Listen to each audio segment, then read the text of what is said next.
Good morning. सकाळु सकाळु देखंतु गाधी फाधेकी आमे भगडला को सजाड़ी देलु जेहेतु मंदिर जिबार अछि मांकर नवरात्रि स्टार्ट हेछि।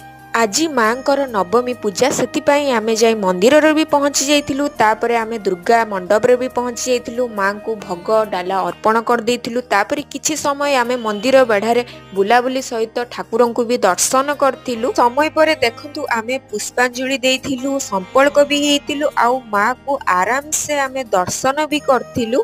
दर्शन करि सारला परे घर को आमे रिटर्न कलु जेहेतु टाइम बहुत हेइतला आउ लंच टाइम भी हेइतला आउ भोग को मो प्लेट रे देखंतु सजाड़ी देइछि। एपटे देखंतु नानी गरम गरम पूरी तरकारी बनौछि जेहेतु लंच टाइम ओभर हे गलानी, प्रबल भोक लागुतिला सेति पई नानी एठी बनौछि। देखंतु हमर खाइबा रेडी हे गलानी, आमे बसी गलु खाइबा पई।